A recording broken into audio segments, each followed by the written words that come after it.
Kesampingkan Thailand dan Malaysia, Australia U19 pilih lawan Indonesia di final Piala AFF U19. Sepelekan timnas U19, supporter Malaysia sampai bilang begini. Jadi malu, nasib tragis Vietnam usai pulang kampung lebih cepat di Piala AFF U19. Tiru STY, pelatih Ado Den Haag ketagihan memainkan Rafale Strike. Jadi, simak terus berita Timnas PES selengkapnya.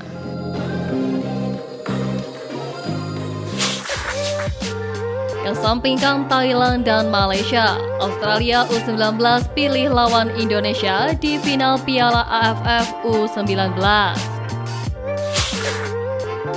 Memiliki kans besar untuk bertemu di final Piala AFF U19 2024, pelatih hingga pemain Australia U19 mengaku sangat menantikan pertemuan dengan timnas Indonesia U19.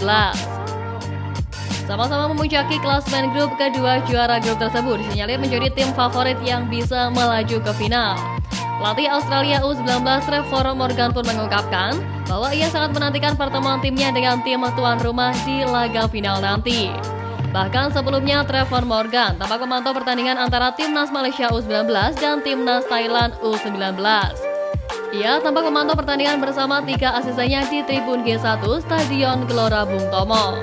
Hasil imbang yang diraih dalam laga itu semakin membuat Trevor Morgan yakin bahwa skuad Garuda Nusantara adalah lawan yang mumpuni di partai puncak nanti.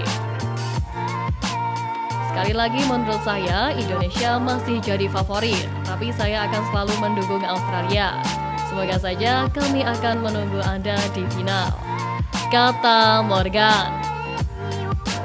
Selain sang pelatih, penyerang timnas Australia U19 Maiden Memeti berharap bisa bertemu timnas Indonesia U19 di final nanti. Maiden Memeti mengakui bahwa sudah tidak sabar untuk bertemu Indonesia, sebab menurutnya laga tersebut akan menarik dan sudah ditunggu oleh semua penggemar. Apalagi pasukan Indra Syafri tentu akan mendapatkan dukungan penuh dari para supporter yang akan hadir langsung ke stadion. Sehingga hal ini membuat pemain Melbourne City ini mendoakan agar kedua tim sama-sama bisa melaju ke babak final. Dia mengakui pertemuan kedua tim akan cukup menarik karena memiliki kans untuk sama-sama mendapatkan gelar juara. Tentunya akan menjadi pertandingan besar, ya kita lihat apa yang terjadi dan semoga Indonesia dan Australia akan berada di final. Akan sangat menarik, tegasnya.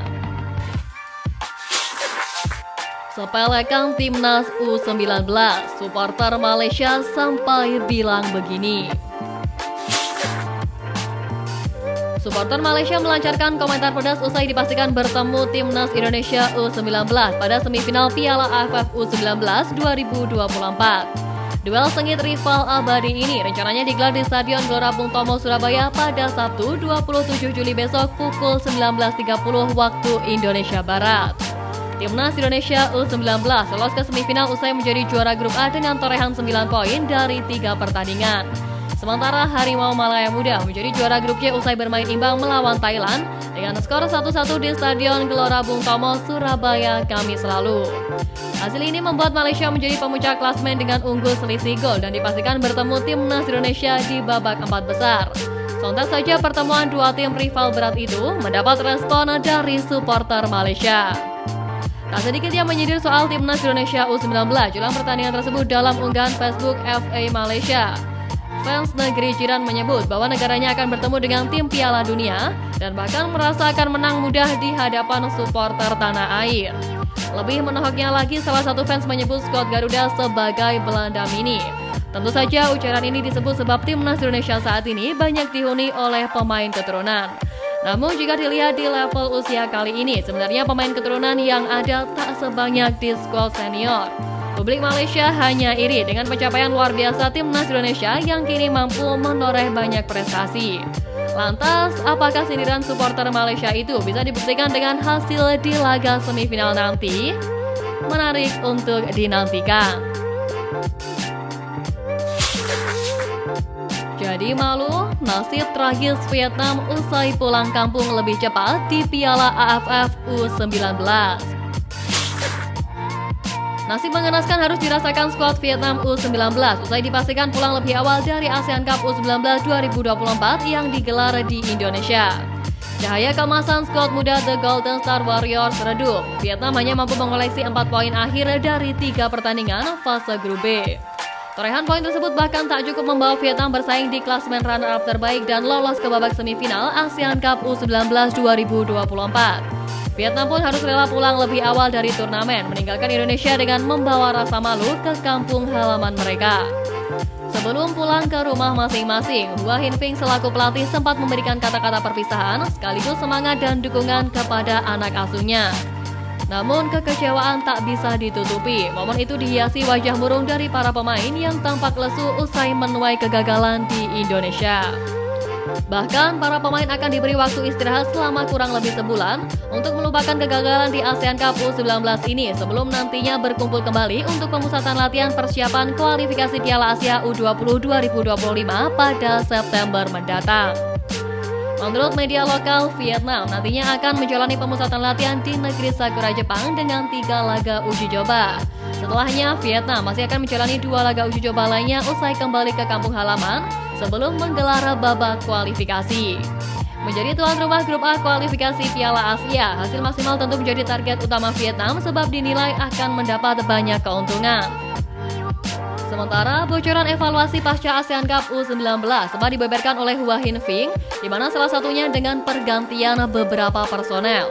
Selain itu, pelatih berusia 51 tahun ini juga menuntut tim pelatih agar bekerja lebih keras lagi dalam membangun skuad muda Vietnam yang lebih kuat. Tiru STY, pelatih ADO Den Haag ketagihan memainkan Rafael Strijk. Rafael Strijk menjalani momen unik saat mengikuti laga uji coba bersama ADO Den Haag, di mana dalam pertandingan tersebut setelah digantikan oleh pemain lain, Strijk kembali dimasukkan ke lapangan untuk bermain lagi. Dalam laga pramusim kali ini, Rafael Strijk masuk ke skuad utama di bawah asuhan pelatih dari J. Kalezic. Dimainkan sejak menit awal dan mengisi lini depan ADO Den Haag, pemain berusia 21 tahun itu bermain hingga menit ke-75 sebelum digantikan oleh pemain lain. Namun 8 menit berselang, pelatih dari J. Kalezic kembali masukkan Rafael Strijk untuk menggantikan Joel Ideho. Menariknya, selama pertandingan itu, ADO Den Haag melakukan 12 kali pergantian pemain, dan Rafael Strijk adalah satu-satunya pemain yang bermain, diganti dan kemudian dimainkan kembali. Ini adalah kesempatan bagi Strijk untuk menembus tim utama, di mana pada musim lalu dari 7 penampilannya bersama ADO Den Haag U21, Rafael Strijk berhasil mencetak 5 gol dari total 345 menit di atas lapangan. Penampilan gemilang Rafael Strijk ini tentu menarik perhatian, terutama karena gaya permainannya yang cepat dan penguasaan bola yang baik. Hal ini menunjukkan kesamaan dengan taktik yang diterapkan oleh Sintayong di timnas Indonesia yang mengandalkan lini sayap dan permainan cepat untuk menembus pertahanan lawan. Rafael Strijk dengan kemampuannya dalam menguasai bola dan bermain cepat tentu sangat cocok dengan taktik ini. Dengan pengalaman berharga dari laga pramusim ini, Rafael Strijk diharapkan bisa terus berkembang dan menjadi andalan bagi ADO Den Haag serta timnas Indonesia.